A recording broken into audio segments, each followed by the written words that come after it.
pakai baju seragam pula itu. Orang dinas, orang kantor. Jam 1, jam 2 siang. Dan tidak ada satupun yang berbaju BPJS Ketenagakerjaan. Dia memang beberapa menit sekali di situ masuknya. 5 menit, 10 menit, memang begitu iklannya, memang begitu. Semua dinas ini dia. Pas dibangunkan orang nih, pas dibangunkan, bangun, bangun, bangun, bangun. Tahu pula dia menjawab, naumus shaim huwal ibadah.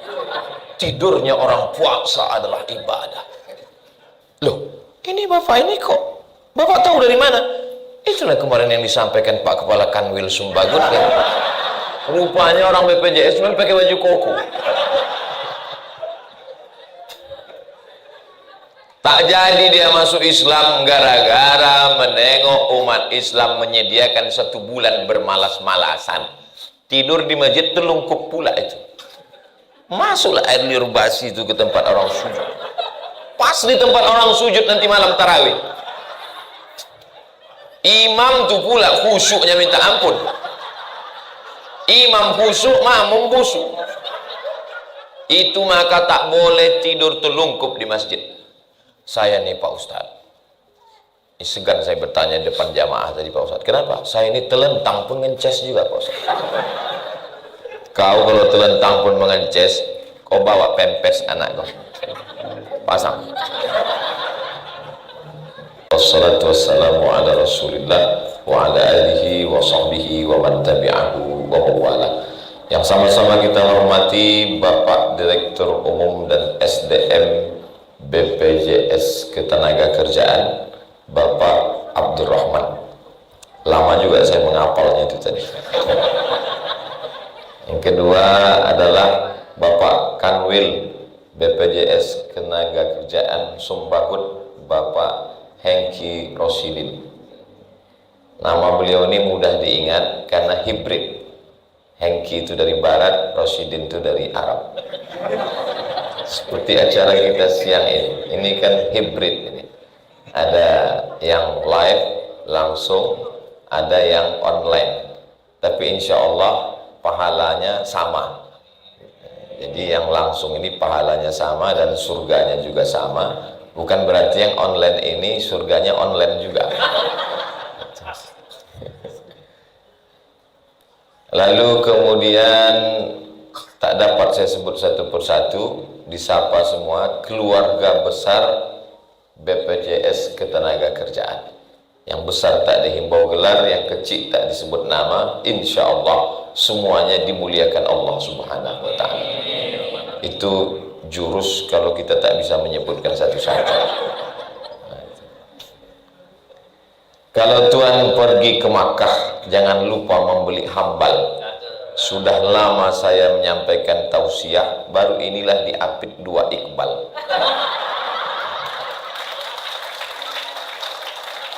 Karena yang di sebelah kiri pembawa acara kita Pak Iqbal, yang di sebelah kanan ini kakak kelas saya di Mesir, Ustadz Iqbal. Ustadz Iqbal Sauki Pulungan LC. Orang Medan kalau pergi umroh jangan lupa bersama trapel Ustadz Iqbal. Dan saya juga selama tausiah ini, kalau Tuhan pergi ke Madinah jangan lupa membawa kari. Sudah lama saya menyampaikan tausiah, baru inilah judulnya mencuri. Unik ya. Nah kan tadi saya waktu di hotel itu saya tanya, Bang Iqbal, ini kita ini mau kemana? Kita ke BPJS, kata dia. Apa judul temanya dikasih orang tuh? Entah mencuri apa tadi itu. Aku tengok dulu, katanya.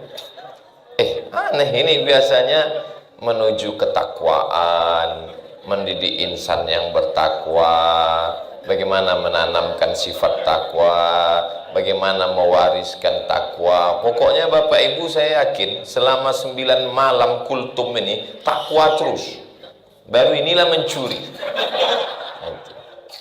Jadi rupanya kita ingat itu sesuatu, seseorang, tempat, sosok, ustadz, itu mudah kita ingat kalau dia mencuri perhatian. Saya lah, dalam sebulan saya 3 kali keluar. Pekan pertama, pekan ketiga, pekan keempat. Sekali keluar itu 4 hari. Jumat, Sabtu, Ahad, Senin. Tak boleh lebih. Kalau lebih disangka orang nanti buka cabang. Jadi dalam 4 hari itu saya ceramah 10 kali. Hari ini 2, besok 3, 2. Jadi 30 kali dalam sebulan saya ceramah. Manalah ingat-ingat saya itu. Jadi kadang kalau jumpa orang, ingat saya Ustaz sama saya. Mau dibilang tak ingat, dibilang sombong. Mau dibilang ingat, kita berdosa. Jadi pasalah senyum aja saya. Ingat Ustaz sama saya, yang dulu ngundang Ustaz. Hehehe. Itulah jalan keluar.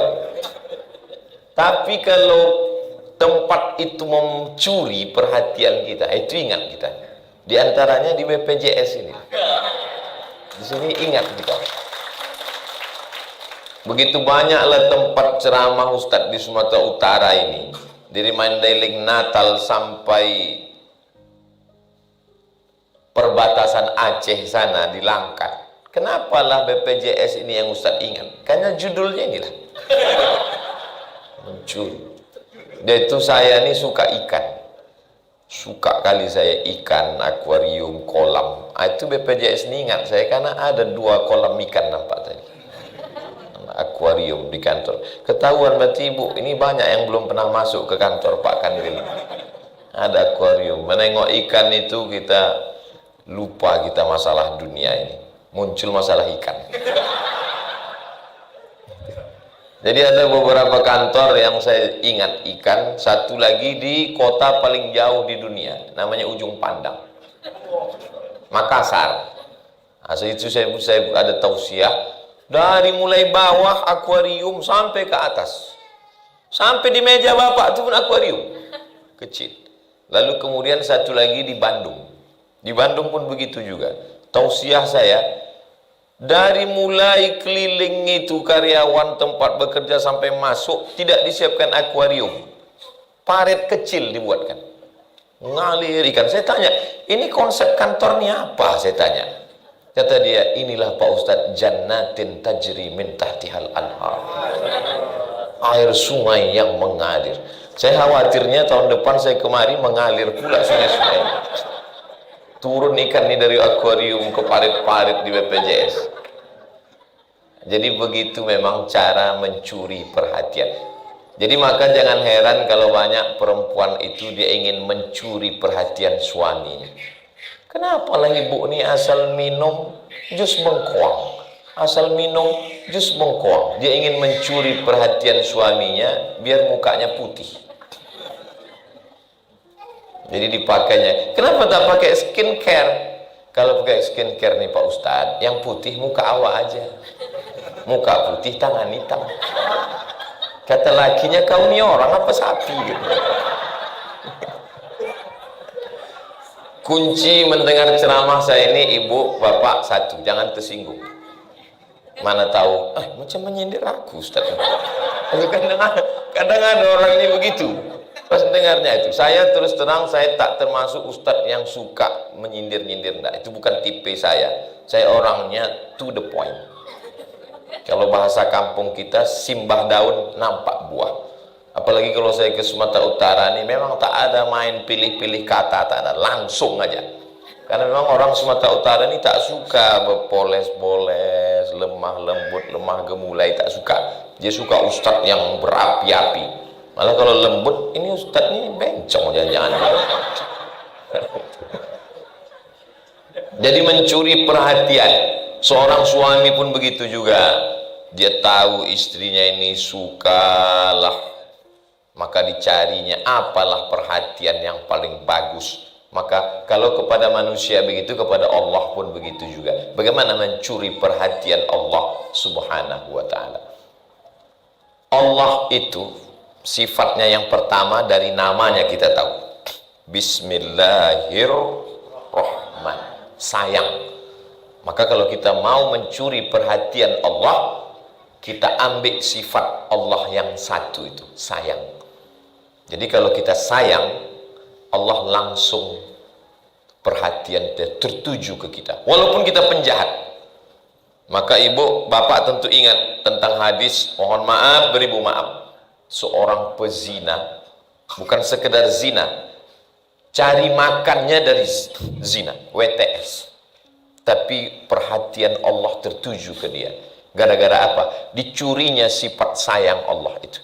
Sampai akhirnya suatu hari dia pergi jalan-jalan, minum dia di tepi sumur. Pas dia minum itu, nampaknya seekor anjing menjulurkan lidah kehausan. Diambilnya sepatu botnya, karena tidak ada timba. Diambilnya sepatu botnya, diambilkannya air itu, diberikannya minum ke seekor anjing.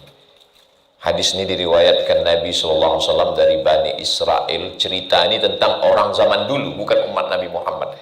Kata Nabi, diampunkan Allah dosa WTS itu karena ada rasa sayang dalam hatinya. Tapi jangan cerita ini dipotong, besok beli anjing semua. Pas ditanya suaminya, kenapa kau beli? Kata Ustaz Somad, menanamkan cinta itu berawal dari anjing dulu. Ini kan maksud ceritanya ini, tiga-tiga itu kan kotor. WTS kotor, sepatu bot kotor, anjing kotor. Anjing itu kalau sampai dia menjilat kaki kita, maka kita basuh 7 kali dengan air, salah satunya bercampur air tanah. Boleh di awal, boleh di tengah, boleh di ujung, pokoknya salah satunya dengan air tanah. Itulah bahan ejekan orang barat mengejek orang Islam. Apalah orang Islam ini, sudah ada sabun, deterjen, sampo, masih juga lagi mencuci bekas jilatan anjing pakai air tanah. Setelah diteliti di Perancis, yang bercerita ini pakar mukjizat Al-Quran dan Hadis tahun 1999 di Kairo. Waktu itu saya semester 2. Rupanya mereka periksa dengan mikroskop paling besar. Ditengok mereka lah bekas jilatan anjing itu, lalu kemudian disiramkan dengan sabun, deterjen, alkohol, tak mati bakterinya. Tapi begitu disiramkan dengan air tanah, mati. Ada bakteri virus yang tak mati oleh deterjen, tapi mati oleh air tanah. Karena di dalam tanah itu sendiri ada bakteri. Itu yang dikenal dengan bakteri makan bakteri. Anak-anak kita mesti diajarkan ini tentang bakteri makan bakteri. Jangan ceritanya jeruk makan jeruk aja. Ini mendengar jeruk ini menetes air liur. Nah, ini payahnya ceramah bulan puasa. Jadi perhatian pertama, kalau mau mencuri perhatian Allah, tanamkanlah rasa sayang. Sayang kemana Pak Ustaz? Tak usah jauh-jauh dulu. Bagi ibu, sayang ke suami aja dulu. Saya ini Pak Ustaz ada rasa sayang. Bagus, tapi ke laki orang. Pelakor namanya. Rasa sayang di dalam hati itu kalau kita jaga, itulah yang sedang muncul hari ini dalam bentuk memberikan buka puasa pada orang yang berpuasa. Jadi kalau selama 9 hari ini ibu belum menyiapkan bukaan puasa lebih untuk orang lain, maka mulailah besok pagi. Karena sore ini tak sempat nih, mau belanja lagi, mau ke pajak lagi, beli apa segala macam. Bagi jamaah yang mendengar di Jakarta, Surabaya, Semarang, pajak ini maksudnya pasar. Orang bisa tahu ini belanja ke pajak, apalagi sekarang kan perpajakan ini sedang disorot. Pajak itu pasar. Kan banyaklah kepala-kepala dinas, orang-orang yang kantor dari Jakarta ditempatkan ke Sumatera Utara, lalu kemudian heran dia, apalah orang Sumatera ini pajak, dibawa, tolong kau bawakan aku ke pajak. Begitu juga orang Sumatera Utara kalau pergi ke kota, luar kota, orang Medan ditempatkan di Surabaya, sampai sana naik becak, kemana Pak, kemana Mas? Ke pajak, dibawanya ke kantor perpajakan. Lain Padang, lain Belalang, lain Lubuk, lain ikannya.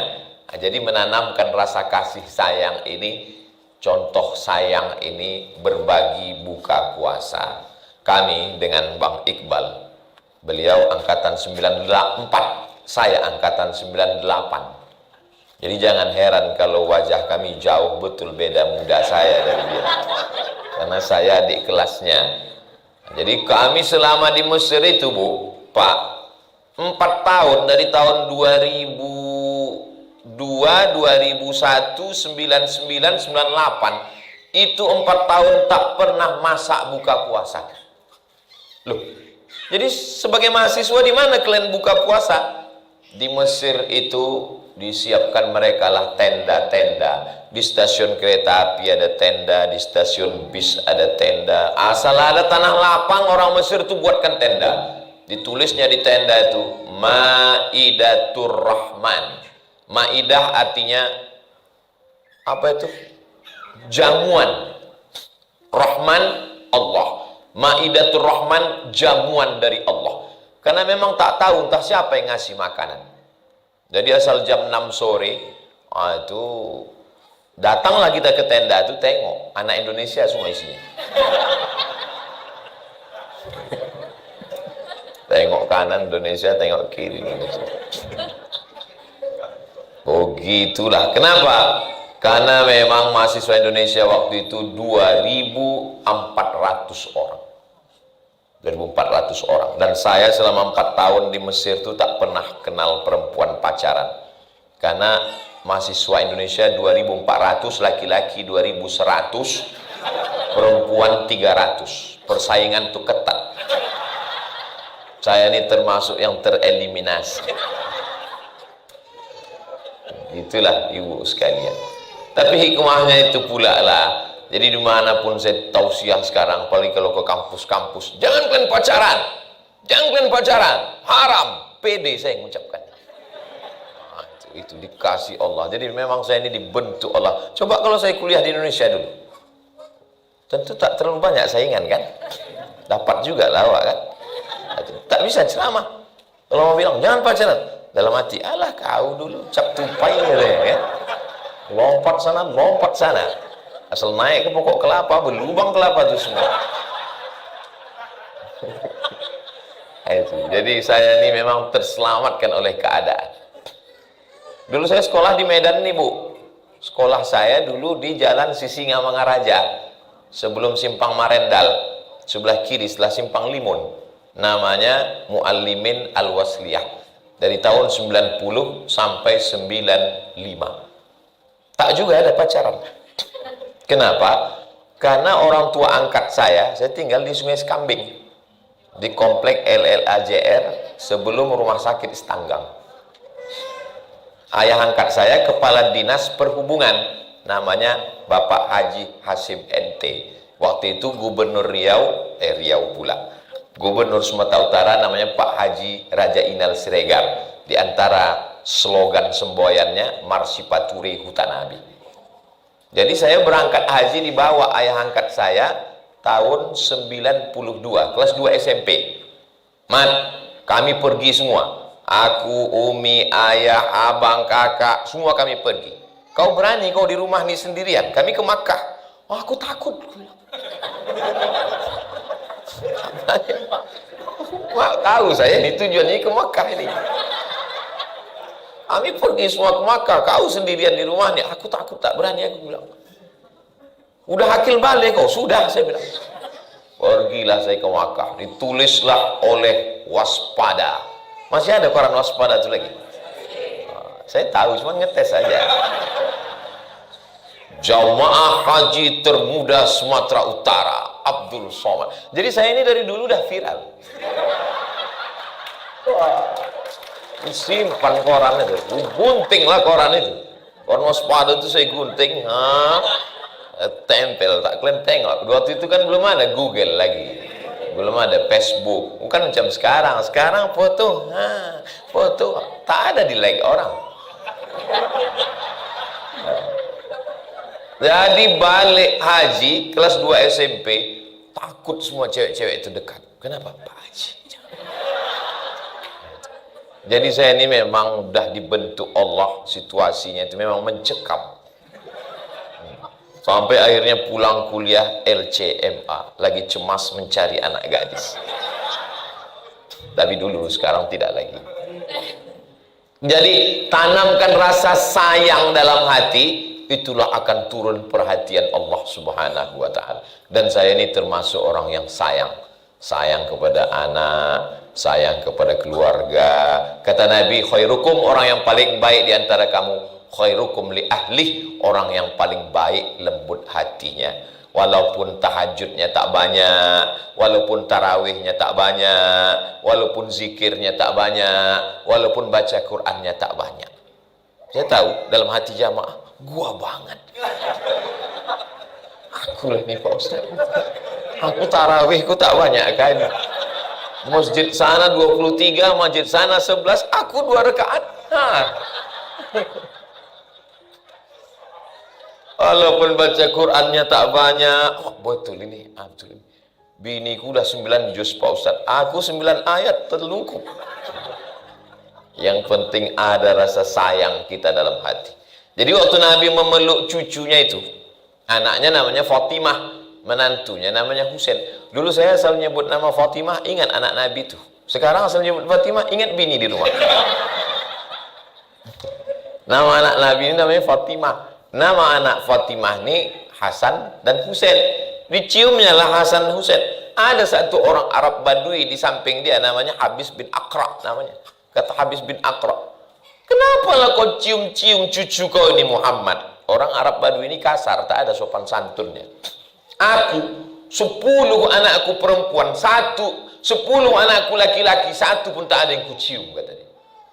Kata Nabi, man la yarham la yurham. Siapa yang tak ada rasa sayang dalam hatinya, maka tak turun sayang Allah kepadanya. Itulah maka jangan heran Bapak Ibu kalau saya nampak anak-anak kecil tuh, saya usap kepalanya. Maka di mana-mana kadang saya ceramah anak kecil, dia ambil orang tua anak, Ustaz, anak saya mau foto, katanya. Tahunya saya, anaknya jadi dijadikannya alasan.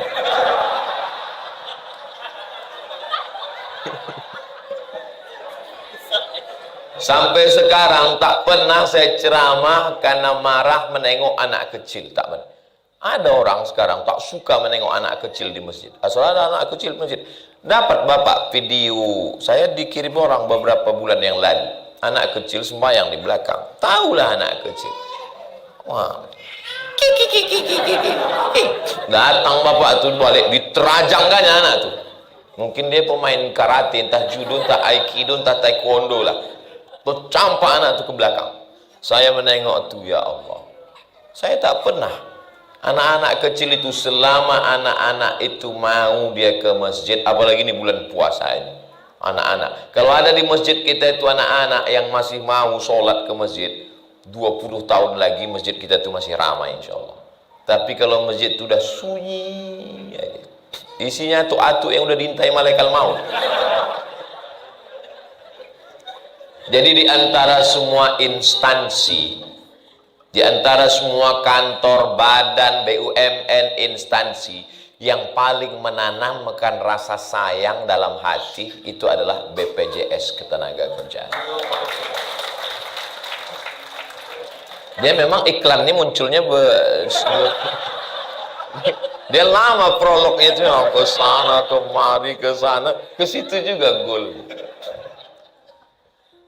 Udah mau mati orang tuh di rumah sakit, bayangkan. Udah ngap-ngap bau, istrinya udah menyanyikan lagu menghitung hari, lakinya menyanyikan lagu setengah napasku pergi. Siapa yang menyelamatkan orang ini? BPJS Ketenagakerjaan. BPJS Ketenagakerjaan ini 2 gendangnya, satu menyelamatkan orang, satu mempercepat mati. Kalau pegawai itu tak peduli, gimana Pak BPJS kami, panjang nih ceritanya, mati dia langsung. Ada orang bekerja dia di kantornya, setelah dapat gaji baru dia bisa melaksanakan ibadah. Setelah dapat duit dia di tempat kerjanya itu, pulang ke rumah baru bisa dia beribadah. Orang BPJS Ketenagakerjaan enggak, dengan pekerjaannya itu dia bisa beribadah. Sambil bekerja, makanya muncul istilah sambil menyelam minum air, maka gembung masuk angin. Sambil bekerja itu dia bisa dapat.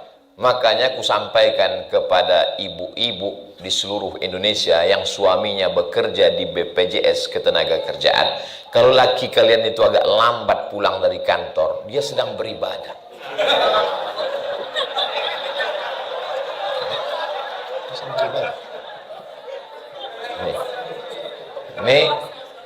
Ini bapak-bapak, kalian udah aku selamatkan. Udah aku selamatkan begini di siang Ramadan ini, masih juga lagi kalian kena repet, kena hamuk, kalian sabar. Bang ini pulang nggak bisa membawakan aku ke mall, usia sore-sore ini mau ngabuburit terlambat. Kata Ustaz Somad, ini ibadah dia, untuk mencuri perhatian Allah. Tetap juga kalian kena repet, sabar Pak. Kenapa? Orang yang direpet istrinya itu nanti kalau dia meninggal itu tidak kena azab kubur lagi. Kalau semua diazab, kata malaikat, yang ini tak usah kita azab, udah azab kaji. Orang mana istrinya? Orang Medan, atau usah kita azab lagi.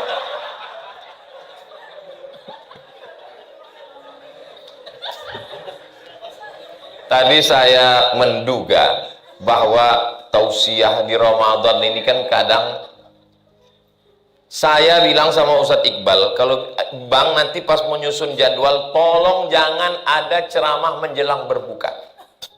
Kenapa begitu? Karena menjelang berbuka, orang menganggap Ustadz ini pelengkap penderitaan. Sudahlah lapar, haus, bekerja, Ustadz tuh pula lagi. Jadi saya menduga ini kan jam-jam genting ini sekarang. Saya menduga ini nanti yang kusampaikan ini paling bagaimana menghadapi sakratul maut. Rupanya Ustadz Somad suuzon. Di BPJS Ketenagakerjaan, suasana pengajian macam tidak sedang berpuasa. Karena orangnya bersemangat semua. Tadi saya mau menyampaikan tausiah ini udah mau duduk aja. Duduk sambil slow lah kita ya. Terus kata Pak Hengki, dia tentu tak disuruhnya, tak dibilangnya berdiri, gitu tak. Dengan bahasanya saya paham. Dengan bahasanya saya paham. Dia ingin supaya kita bersemangat. Ini adalah menunjukkan kepada Allah, perut kami boleh lapar, leher kami boleh haus, tapi kami tetap mencuri perhatianmu, tetap beribadah dengan aktivitas yang all out, tidak setengah-setengah. Ada orang mau masuk Islam, ditengoknya lah di TV itu bagus Islam, ditontonnya pula tausiah Islam ini bagus, dibacanya pula berita di internet bagus Islam. Ku teslah dulu masuk ke masjid, cuman orang Islam itu dalam masjid, pakainya sarung, pakainya peci, menyamarlah dia, walaupun di dalam belum berpotong. Mana tahu kan, Islam ini kan agama yang tak mencari-cari kekurangan orang. Asal kau pakai peci, baju koko, pakai sarung, masuklah kau masjid. Mana ada orang tahu? Bukan ada di pintu tuh memeriksa, menengok udah berpotong atau belum, ada tahu. Sampai dia ke dalam masjid, ditengoknya lah masjid. Semakin besar masjid, semakin dingin AC-nya, semakin banyaklah korban serangan Rusia ke Ukraina bergelimpang. Pakai baju seragam pula tuh. Orang dinas, orang kantor. Jam 1, jam 2 siang. Dan tidak ada satupun yang berbaju BPJS Ketenagakerjaan. Dia memang beberapa menit sekali di situ masuknya. 5 menit, 10 menit, memang begitu iklannya begitu. Semua dinas ini dia pas dibangunkan orang nih, pas dibangunkan, bangun, bangun, bangun, bangun. Tahu pula dia menjawab, naumus shaim huwal ibadah. Tidurnya orang puasa adalah ibadah. Loh, ini bapak ini kok bapak tahu dari mana? Itulah kemarin yang disampaikan Pak Kepala Kanwil Sumbagut kan. Rupanya orang BPJS cuma pakai baju koko. Tak jadi dia masuk Islam gara-gara menengok umat Islam menyediakan 1 bulan bermalas-malasan. Tidur di masjid telungkup pula itu. Masuklah air liur basi itu ke tempat orang sujud. Pas di tempat orang sujud nanti malam tarawih. Imam tuh pula khusyuknya minta ampun. Imam khusyuk, makmum khusyuk. Itu maka tak boleh tidur telungkup di masjid. Saya nih Pak Ustadz, ini segan saya bertanya depan jamaah tadi Pak Ustadz, kenapa? Saya ini telentang pun ngences juga Pak Ustadz. Kau kalau telentang pun mengences, kau bawa pempes anak kau, pasang. Coba kita perhatikan dalam sejarah Islam. Perang terbesar namanya Perang Badar. Jaraknya dari Madinah ke Badar 150 km. Kapan terjadi Perang Badar? Hari Jumat tanggal 17 Ramadan. Bulan Ramadan perang. Tak ada Nabi mengatakan, sahabat, kita santai-santai dulu. Santai-santai. Nanti habis halal bihalal baru kita gas. Tak ada. 17 Ramadan.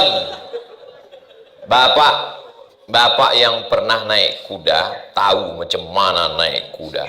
Yang belum bisa naik kuda, naik odong-odong aja dulu. Alah Ustadz ini macam pernah aja naik kuda. Kalian tengoklah semana gagahnya aku di Facebook tuh naik kuda. Fotonya aja, diedit orang tuh itu. Kuda itu dipegang 3 orang memegang. Ustadz, ambil Ustadz. Naik kuda. Ada kota di Mesir namanya, waktu datanglah serangan Israel ke Mesir, datang pasukan dipimpin presiden namanya Anwar Sadat yang mati tertembak. Itu Mesir itu mengusir pasukan Israel sampai ke provinsi namanya Ismailiyah. Terjadi perang itu, diabadikan nama kota di Mesir. Nama kotanya Ashir min Ramadan. Bahasa Inggrisnya 10 of Ramadan. Tanggal 10 Ramadan Islam mengusir Israel. Negara Kesatuan Republik Indonesia memproklamasikan Presiden Insinyur Soekarno-Hatta pada tanggal 17 Agustus 1945 bertepatan dengan bulan suci Ramadan. Banyak anak cucu kita tak tahu karena memang judul lagunya 17 Agustus tahun 45. Mestinya ada backing vokal di belakang, Ramadan, Ramadan. Tapi ada juga untungnya kemerdekaan kita itu tidak diperingati di bulan Ramadan, diperingati 17 Agustus. Karena kalau diperingati bulan Ramadan, gimana kita panjat pinang? Sedang tak puasa aja tak dapat, apalagi puasa. Jadi bulan Ramadan bukan bulan bermalas-malasan. Dan saya melihat dengan mata kepala saya sendiri, dan saya merasakan dengan perasaan saya bagaimana ceramah di BPJS Ketenagakerjaan seperti tidak sedang bulan Ramadan. Karena semangat mereka yang luar biasa. Allahu Akbar. Kenapa Ustaz bertakbir? Musir setan.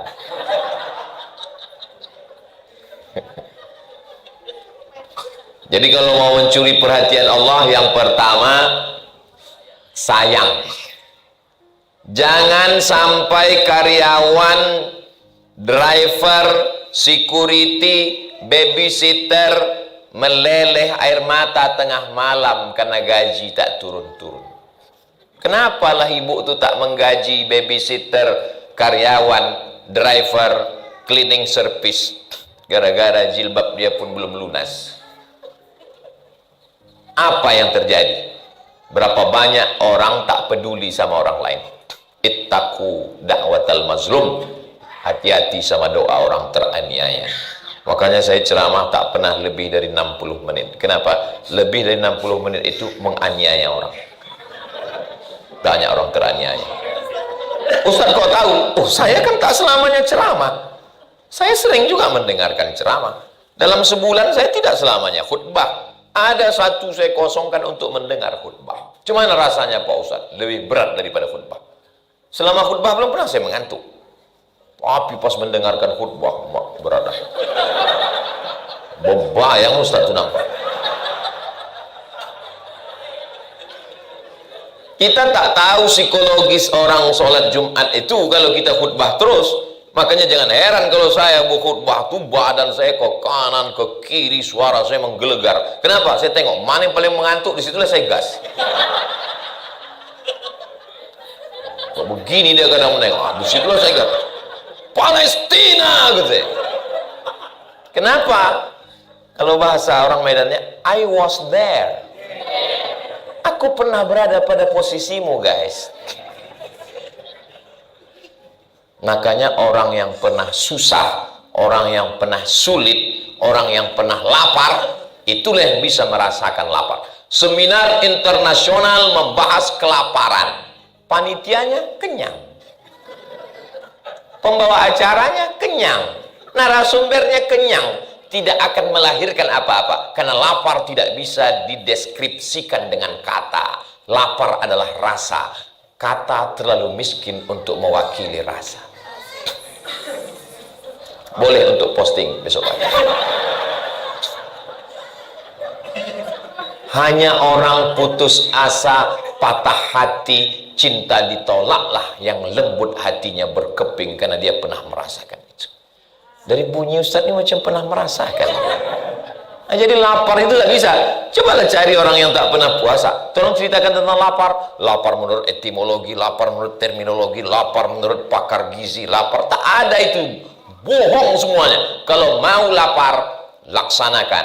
Makan sahur. Cobalah tengok saudara-saudara kita yang ingin merasakan lapar. Dia tak masuk Islam. Macam mana lapar itu? Ikut dia makan sahur, ikut dia berbuka. Cuma rasanya, mak melilit usus tuah kata dia. Lapar. Makanya kalau lapar menyentuh lambung, beda dengan lapar menyentuh jantung. Kalau lapar hanya menyentuh lambung, tinggi nasi membumbung. Tapi kalau lapar menyentuh jantung, ringan tangan berbagi. Kalau lapar menyentuh hati, ringan tangan berbagi. Kalau lapar menyentuh lambung, nasi tinggi membumbung. Ini pun boleh juga untuk update status. Habis waktu cepat betul di BPJS tenaga kerjaan ini. Kadang ibu bapak, bagi yang pernah memberikan motivasi, motivator, penceramah, ustadz, itu tahu dia. Itu walaupun 60 menit, kita tak sama rasanya ceramah di satu tempat dengan tempat lain. Kadang kita di satu tempat itu lama, macam tak bergerak-gerak jarum jam. Tapi ada di satu tempat itu cair aja, mengalir aja. Itulah yang sedang saya rasakan di BPJS. Cair aja, mengalir. Kadang di tempat lain, ya Allah, hadis sudah habis, ayat sudah habis, berputar-putar cerita itu kadang. Lama. Selesai acara itu saya bilang ke jamaah, tadi saya ceramah itu rasa saya lama betul. Kata mereka, kami yang mendengar lebih lama lagi. Tapi di BPJS ketenaga kerjaan nih, Masya Allah, kuncinya kalau mau mencari perhatian Allah, tanamkan rasa sayang. Saya kalau membeli tak pernah saya tawar. Makanya almarhumah mak saya kalau belanja ke pajak, saya disuruhnya pinggir jalan, mak, ku ikut ke dalam, kau tak usah ikut. Dia tahu, karena kalau saya nanti membeli, saya bayar aja. Saya bilang, emak jangan tawar. Anak dia mau sekolah, bininya mau hari raya. Kita tawar, sakit jantung dia. Kapanlah lagi kita membahagiakan dia? Oh, kok begitu matilah kita, kata mak saya. Saya jalan di Mesir. Di Mesir waktu itu belum ada duit, masih mahasiswa, hidup dari subsidi dari beasiswa. Datanglah anak kecil belakang menawarkan bunga. Nawarkan bunga. Mahasiswa mana ada duit? Ada duit, saya beli. Tak sampai hati saya menengok. Jadi saya kalau orang tak kenal, dibilangnya Ustaz itu orangnya keras. Suara saya aja keras, hati saya ini lembut. Tak sampai hati saya menengok orang. Makanya yang mengatur jadwal di Medan ini tak saya. Karena kalau semua orang Medan pun, Ustaz bisa ke musola kami? Bisa. Bisa ke kantor kami? Bisa. Saya ini orang yang tak bisa menolak. Makanya saya kasih jadwal itu ke Ustaz Iqbal. Nah, jadi kalau ada yang menolak, itu dia yang menolak.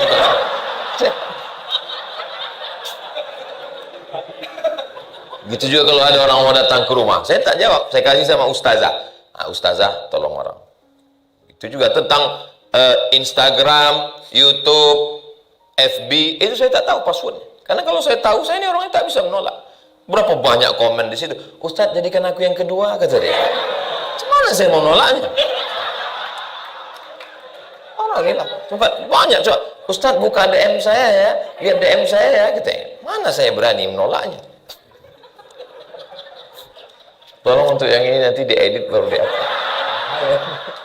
Ini takutnya Ustadz ini tak kena azab kubur.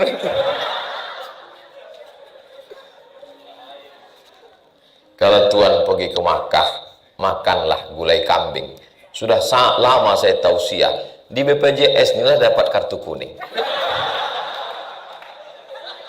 Terkait dengan berbuka puasa yang sekarang muncul beda, biasanya Allahumma lakasumtu. Yang berkembang sekarang zahabaz zoma'u. Allahumma lakasumtu. Hadis dhaif, jangan pakai. Jadi mana doa yang baru, Bang? Zahabaz zama'u wa batallatil uruqu wa thabatal ajru insyaallah. Oh, saya cek lah. Kata Syekh Ibnu Utsaimin, ulama Saudi Arabia, dua-duanya dhaif. Jadi nanti Bapak kalau didoakan orang, Allahumma lakasumtu wa bika amantu. Dhaif. Yang satu pun dhaif juga. Allahumma lakasumtu wa bika amantu ala rizqika aftartu bi rahmatika amramin dhaif. Dhahaba az-zama'u wa batalatil uruq wa thabatal ajru dhaif. Yang Allahumma barik lana fi ma razaqtana wa qina azabannar dhaif juga. Yang sahih itu mana? Bismillah. Belum. Nanti Bapak Ibu kalau mau buka, bismillah. Kenapa pendek kali, Bang? Itulah yang sahih.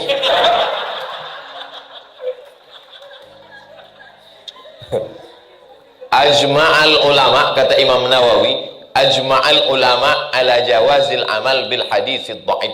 Ulama ijma' konsensus sepakat boleh beramal dengan hadis dhaif. Silakan beramal dengan hadis dhaif. Nanti ada motivator. Utlubil ilma walau bisin. Tututlah ilmu walau ke negeri Cina. Dhaif. Apa salahnya? Jadi nanti kalau Bapak kebetulan ngasih motivasi ke pegawai BPJS ketenaga kerjaan, karena kebetulan malam ini Ustadz tidak hadir dan malam ini kultum akan diisi oleh salah seorang dari pegawai BPJS ketenagakerjaan, walaupun dia tidak Ustadz tapi hampir Ustadz. Lalu Bapak pun menyampaikan, bulan puasa ini adalah awaluhu rahmah, awsatuhu maghfirah, akhiruhu itqun minan nar. 10 yang pertama adalah rahmah, 10 yang kedua adalah maghfirah, 10 ketiga itqun minan nar. Datang jamaah. Itu dhaif Pak Ustaz. Memang dhaif, memang masalah buat lo. Jadi yang dhaif ini tak masalah kalau cukup 5 syarat. Yang pertama, bukan masalah halal haram. Yang kedua, bukan masalah akidah. Yang ketiga, tak ada periwayatnya yang kazab, penipu, pembohong. Yang keempat, masih bernaung di bawah dalil sahih. Yang kelima, untuk motivasi beramal tak bermasalah. Jadi biar supaya selamat kita jangan dikritik orang, gimana Pak Ustaz? Tak usah kuatkan doanya. Mana tahu dia? Karena ada orang baru-baru ngaji, sedang semangat-semangatnya. Kebetulan ustadznya ceramah waktu itu, yang kuat adalah zahabaz zama'u wabtalatil uruqu. Datang pula ibu mencari gara-gara. Allahumma lakasumtu. Nah, inilah yang aku bantai ini, kata dia. Macam orang baru masuk silat, baru tahu 2 jurus, kan mau bersilat aja bawaannya. Macam tentara baru palang pintu. Kalau udah jenderal, kalem aja dia itu. Ditantang orang, berani kau sama aku? Diam aja. Paling sabutnya pistol, mati. Jelas Bu ya? Kenapa ya Ustadz tadi pas nanya jelas tuh ke ibu-ibu? Karena biasanya banyak yang tak jelas nih di ibu-ibu. Kecuali di BPJS ketenagakerjaan. Sini ibu-ibu ini jelas semua. Ustadz Somad yang disayangi Allah, so sweet. Kalau di tempat lain, pertanyaan tuh tulis tangan, kadang di kardus penutup botol. Kardus-kardus tempat minuman. Tapi di BPJS ketenagakerjaan diketik, di print, digunting pula lagi. Mana adanya di kantor lain? Kalau dipuji orang, Allahu Akbar. Karena kalau kita tidak membesarkan Allah, mengembang lubang hidung kita. Saya kalau dipuji orang kan gitu. Masya Allah Ustadz ini Ustadz yang masih muda dan luar biasa. Terasa itu udah mulai agak-agak membesar. Allahu Akbar. Gitu. Ibu pun gitu juga kalau dipuji orang. Ibu anaknya cantik ya. Langsung cepat. Alhamdulillah. Allahu Akbar. Masya Allah. Tabarakallah. Jangan langsung. Anak ibunya cantik ya. Siapa dulu mama? Habis lagi kita. Begitu kalau dipuji orang. Berawal di awal Ramadan ini, saya mendengar lagu Chrisye. Jika surga tak pernah ada, masihkah kau mau bersujud padanya? Ada lagu Chrisye, ada juga lagu viral orang Aceh. Andai sujudku padamu, karena takut nerakamu, bakar aku dengan apinya. Andai ku sujud padamu, karena inginkan surgamu, palingkan aku darinya. Lupa pula saya. Apakah ada level tingkat keimanan dengan ketakwaan dalam penyembahan Allah Subhanahu wa Ta'ala? Jadi ada yang paling tinggi daripada ingin surga, dan ada yang lebih tinggi daripada takut neraka. Yang diinginkannya hanya cinta Allah. Makamnya, levelnya namanya mahabbah. Dan tokoh yang utama di bidang itu yang mengeluarkan statement ini, yang dinyanyikan Chrisye dan dinyanyikan oleh Rafli Kande, Bang Rafli Kande, ini adalah tokoh namanya Maria Al-Qibtiyah. Namanya adalah siapa namanya Bang? Rabi'atul Adawiyah. Rabi'atul Adawiyah diabadikan namanya di Kairo sebagai sebuah nama masjid, Masjid Rabi'ah Al-Adawiyah. Panjang umur, sehat badan, umroh kita, dan singgah di masjid ini insyaallah. Ongkos tanggung masing-masing. Pak Ustadz, saya ini berpuasa masih ingin dapat surga, boleh? Boleh. Yang nyuruh Allah, wasari'u ila maghfiratin min rabbikum wa jannatin. Segeralah kamu beribadah karena ingin dapat surga. Idza da'autumullaha fas'aluhul firdaus. Kalau kamu berdoa kepada Allah, mintalah masuk surga. Ya tak salah. Jadi kalau ada orang masuk minta, ya Allah, aku minta surgamu. Aku sudah tak berharap lagi pada surga Allah. Aku hanya berharap pada cintanya. Malam sembahyang subuh pun jam 7. Berarti tak sesuai. Orang yang tak peduli surga itu sholat malamnya hatta tatafattara qadamahu, bengkak kaki. Orang yang tak peduli surga itu lagi siangnya tak tidur-tidur beribadah. Ini subuh pun bersatu sama duha. Jadi kalau ada orang yang cakapnya tak sesuai dengan perbuatannya, berarti gombal, tak betul. Maka saya tak berani mengungkapkan itu. Belum pernah saya bilang, ya Allah, aku tak ingin surgamu, dan aku tak takut nerakamu. Aku hanya ingin cintamu. Saya takut datang malaikat berbisik, dia gombal. Tapi bahwa ada orang selevel itu, ya. Rabi'ah Al-Adawiyah suatu ketika dia ditanya, Rabi'ah, iya, benci kau setan? Kata dia, tak ada tempat kebencian karena hatiku sudah dipenuhi cinta. Jangan ibu cakapkan begitu. Takutku macam-macam ulah bapak itu nanti. Saya tak berani mengucapkan itu. Karena selalu sampai latah saya posting, tak ada lagi tempat kebencian dalam hatiku. Karena hatiku sudah dipenuhi oleh cinta. Tiba-tiba mengulah jamaah, mengamuk kita. Pas mengamuk, apa kata jamaah? Berarti nggak ada setan, ustaz lah setannya. Kena gitu langsung. Dari DYU, memang mesti menulis begitu nama, tak boleh sebut, menjaga kode etik jurnalistik. Apa hukumnya suami menyembunyikan uang gajinya?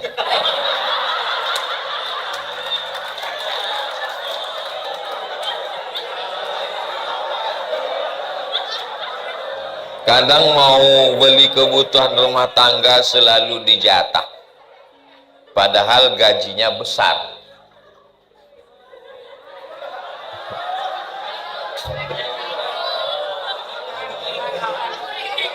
Ini pertanyaan ini datang dari pemain naturalisasi.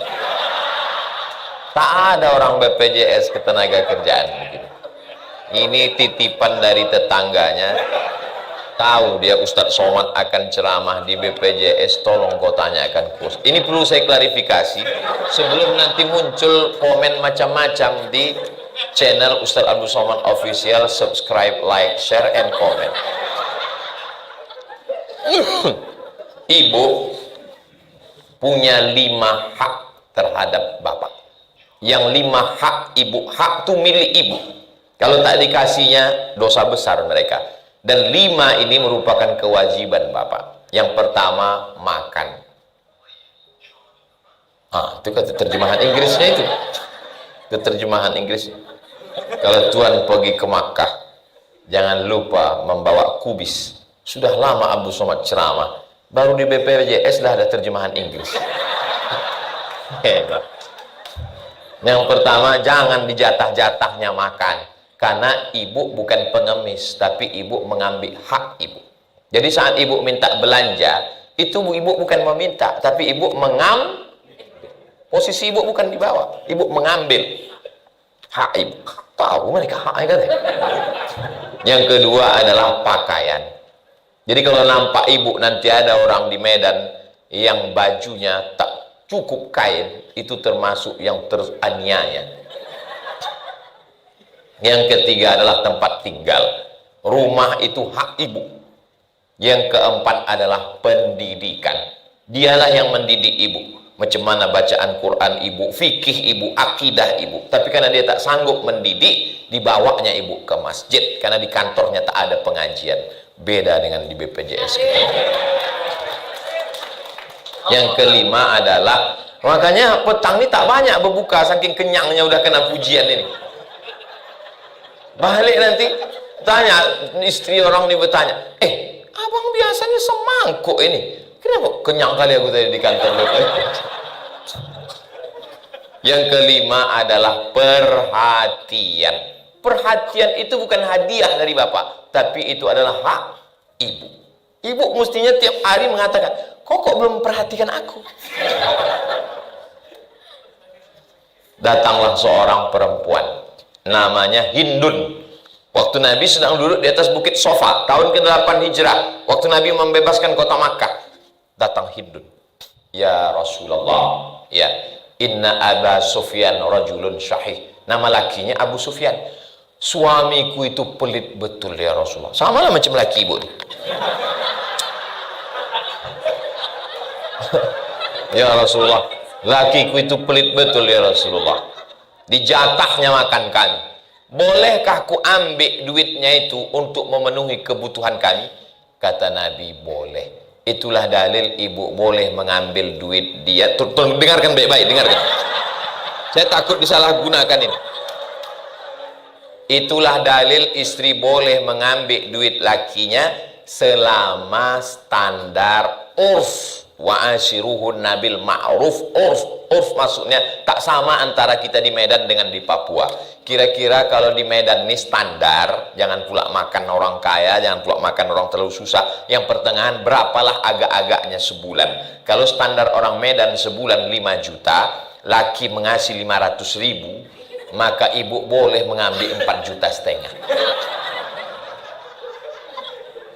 Ku tengok makin cerah wajah.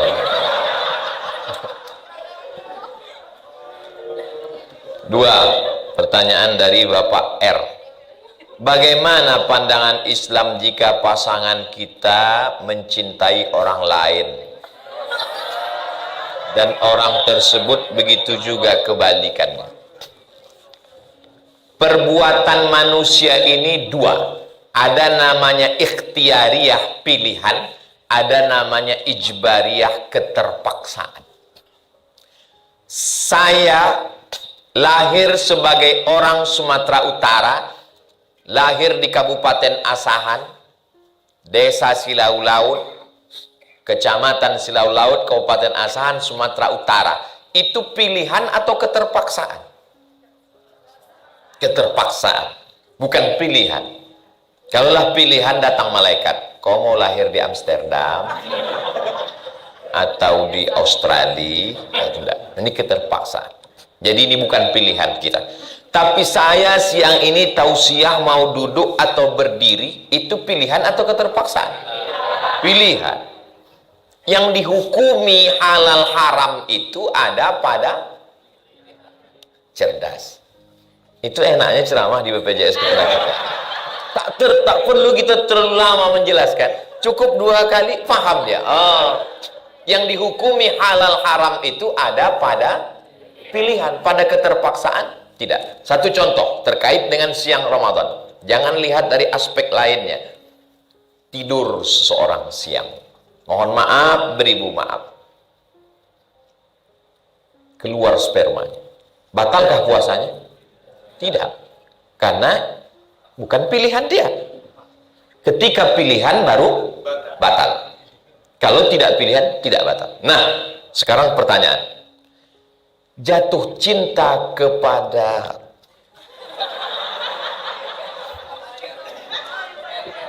pasangan kita, mencintai orang lain. Ibu, acara bukber, buka bersama, reuni SMA. Pas sedang mau menyendok kolak tadi, nampaklah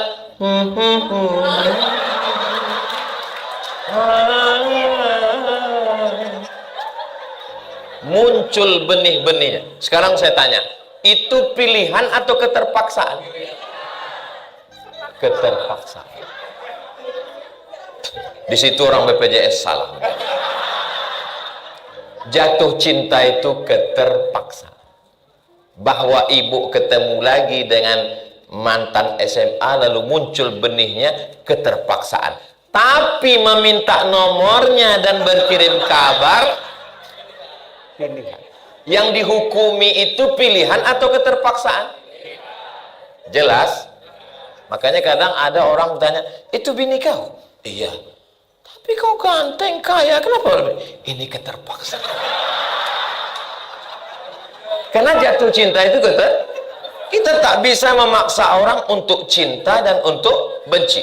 Saya tak akan paksa anak saya untuk nikah dengan orang pilihan saya. Begitu juga dengan keponakan saya. Saya akan tanya dia, kau suka sama siapa? Asal jangan kau buat dosa, akan kunikahkan engkau. Karena cinta tak dapat dibeli dengan uang. Saya ini orang tua yang romantis. Tapi ketika pada pilihan, mulai tukar cerita, mulai WA, mulai kirim voicemail, itu lagi kau? Iya. Keren kali. Kok nikah kau sama dia? Baguslah sama abang lagi. Tapi abang udah berbini, hati abang tetap hampa deh. Hati-hati mana yang keterpaksaan, mana yang pilihan. Kau kenapa WA sama dia? Kata bapak cemburu. Dia bang, kawan aku sekolah udah macam abang aku kan tak punya abang laki-laki. Berawal dari macam, berakhir dengan macam-macam. Waspadalah. Kalau grup WhatsApp reuni SMP SMA itu mengajak kepada kebaikan, teruskanlah. Tapi kalau hanya buat dosa, hati-hati. Makanya kalau mau reuni, bapak ikut. Ibu reuni, babang ikut. Tanyanya, kenapa anjing herder kau bawa? Hati-hati. Ini zaman luar biasa. Kalau zaman dulu rumah orang rumah tinggi, bersekat-sekat papan. Kalau mau tahu laki-laki datang, ditusuknya lidi. Itu kalau ada lidi naik, itu miss call itu. Zaman dulu. Zaman dulu begitulah susahnya laki-laki mau kenal perempuan. Zaman sekarang cukup cari namanya di FB, ya, enter, tengok foto dia muncul. Tanya, hai, janjian, ngomong, ketemuan, terjadilah apa yang terjadi. Saya doakan semua pegawai BPJS Ketenagakerjaan dijaga Allah hatinya semuanya. Inilah momennya malam sholat tahajud bersama, duduk makan sahur bersama, baca Quran menjelang berbuka bersama. Karena hati ini yang bisa menjaganya hanya Allah. Mudah-mudahan Allah menjaga hati ibu dan bapak semua. Khawatir betul saya dengan pertanyaan. Ketiga, pertanyaan dari N. Salam kenal Ustadz. Salam kenal juga. Bagaimana hukum suami menikah siri dengan wanita lain belum mendapatkan persetujuan dari istri pertama?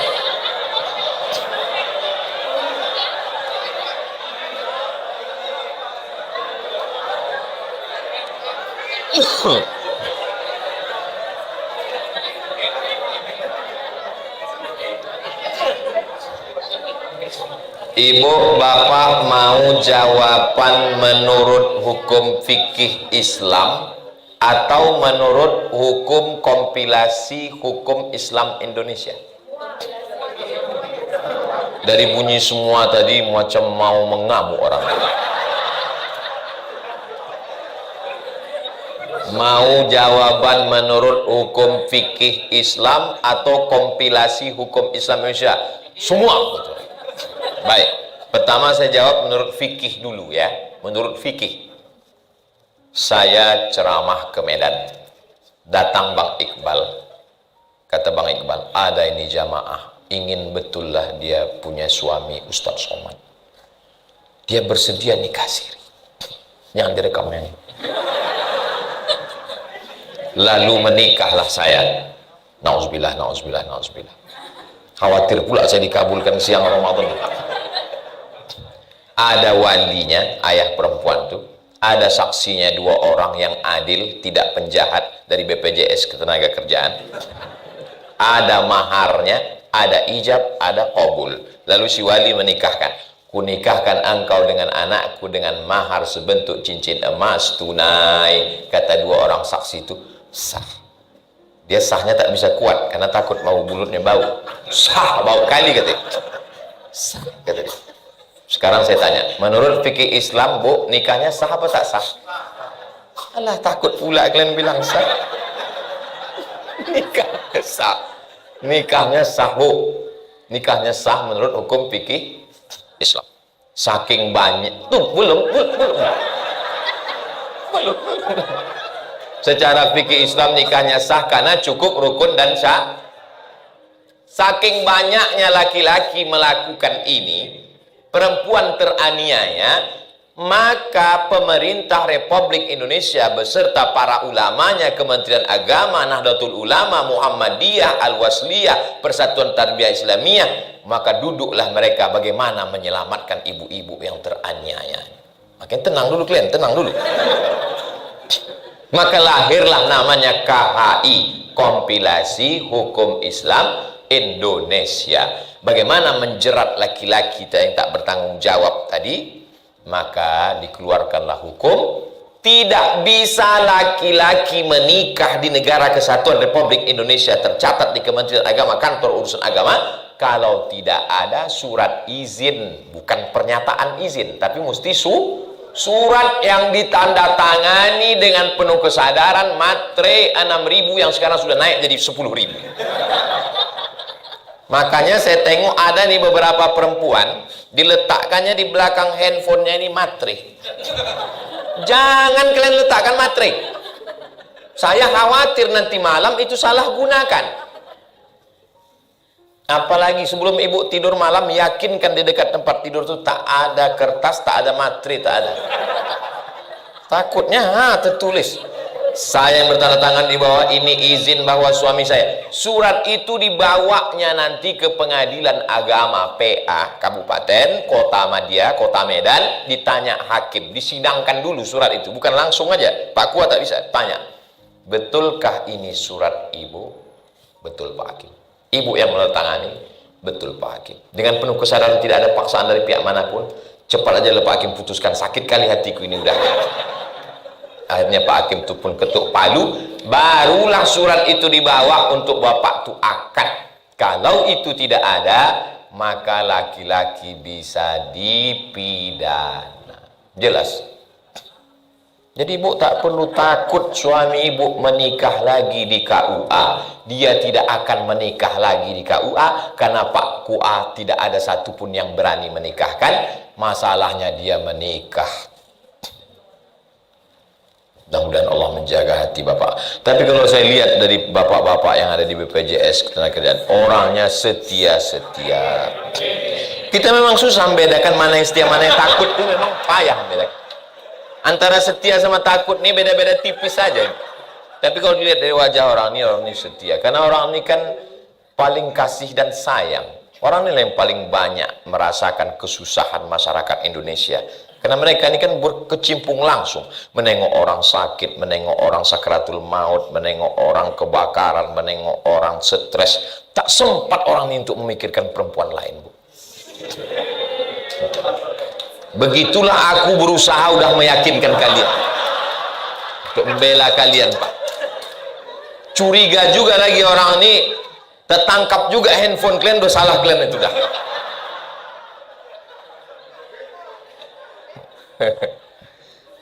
Jadi insya Allah ibu ada usaha dan ikhtiar, tapi ada yang lebih hebat daripada usaha. Jadi kalau ada ibu yang jilbabnya bagus, pakai bedak bagus, pakai lipstik bagus, saya husnuzon, itu bukan untuk laki orang tapi untuk lakinya, supaya lakinya tak berpindah ke lain hati.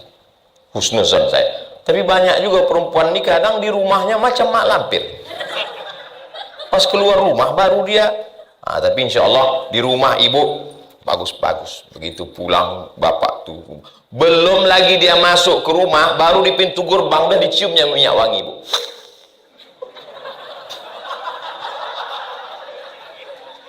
Jangan sampai yang mencium minyak wangi ibu imam sholat tarawih. Ibu di sop paling belakang, dia di depan. Hilang simpang lakum dinukum waliyadi.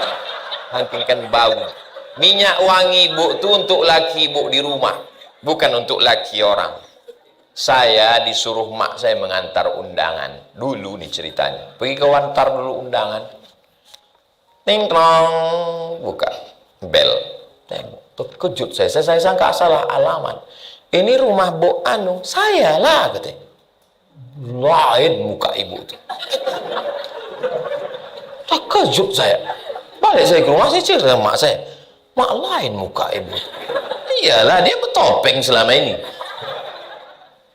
Biarlah ibu cantik di depan bapak. Pulang bapak tuh ibu pakailah baju dinas. Pakai wangi-wangian. Anak macam mana Pak Ustadz masih kecil? Kasih dia antimo. Jangan banyak, setengah aja. Setengah. Kalau sepapan lama dia tuh. Kata-kata. Nah, itu ikhtiar, itu usaha. Tapi yang lebih daripada itu adalah ibu tahajud malam, ya Allah, jaga lakiku ini, jaga hatinya ya Allah, jaga hatinya. Jangan sampai bersimpang berbelok, jangan dia menengok perempuan lain ya Allah. Kalaupun nampaknya anak gadis, nampaknya tua muka anak gadis itu di mata dia ya Allah. Kalau ada mantan-mantan pacar dia dulu ya Allah, selamatkan dia ya Allah. Kalau tidak, dua gendangnya ya Allah. Kalau tidak mantannya itu mati, dia ini mati duluan. Doa silahul mu'min. Doa itu senjatanya orang beriman. Duitnya keluar, handphonenya jalan, cakapnya, semua berawal dari hati. Kalau hatinya tertutup, tak terbuka lagi untuk yang lain. Dan itu hanya kuasa Allah subhanahu wa ta'ala. Di malam-malam Ramadan tahajud. Mama perasaan biasanya sujudnya sebentar, ini sujudnya kok lama? Untuk kau lah bang, supaya jangan gatal kau lagi.